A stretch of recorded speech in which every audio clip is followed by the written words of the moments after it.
Hello and welcome to this explainer. Today we're demystifying a really common misconception about self-managed superannuation funds. We're going to be looking at the vital differences between an SMSF and your regular everyday bank account. Understanding this boundary is absolutely essential for protecting your hard-earned retirement savings. So let's get right into it.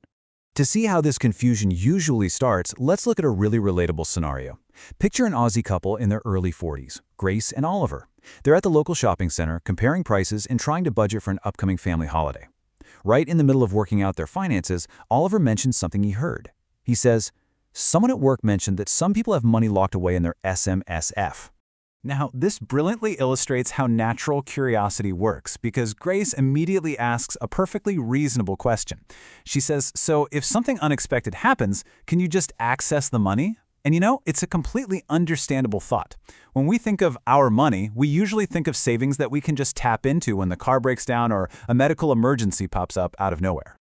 Oliver's response is actually really interesting. He replies, "Honestly, I'm not sure. I assume people manage the money themselves." And right there, that highlights the core misunderstanding.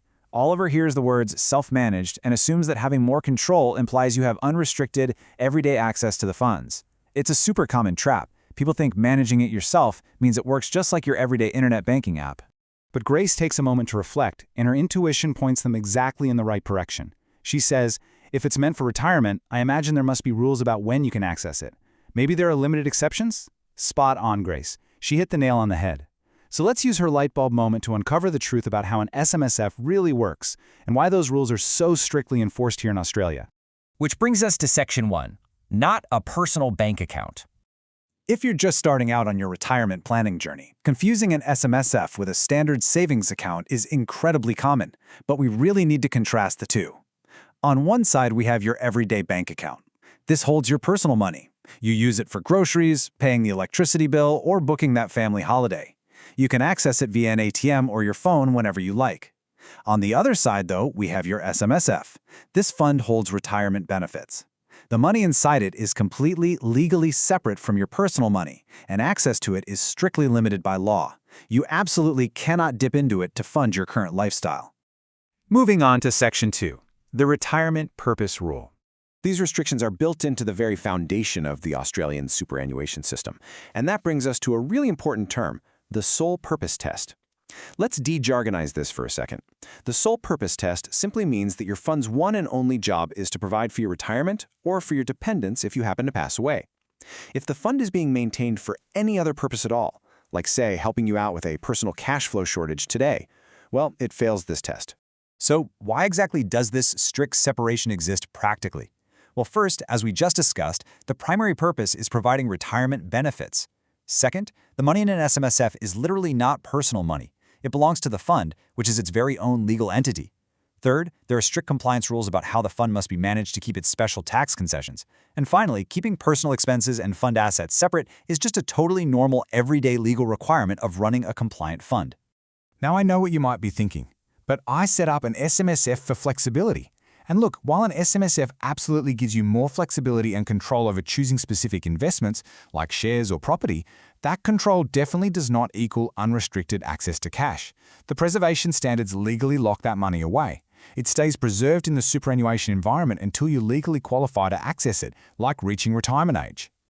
All right, Section 3, handling fund expenses correctly. We are all human, right? Mistakes happen in the real world. Imagine this. You're sitting on the couch, paying bills on your everyday banking app, and you accidentally pay the life insurance premium that belongs to your SMSF using your personal savings. Or maybe you do the exact reverse and accidentally use the fund's debit card to buy a coffee. What on earth happens then? Well, first off, there's no need to panic. The key is simply to address it properly and promptly. Step 1, just acknowledge the error. Step 2, address it. If you paid a fund expense with personal money, the fund can either formally reimburse you or you can officially record that payment as a personal contribution into the fund. Step 3 is absolutely vital. Document it clearly. Your accountant and auditor need to see a clear paper trail of exactly what happened and how it was corrected.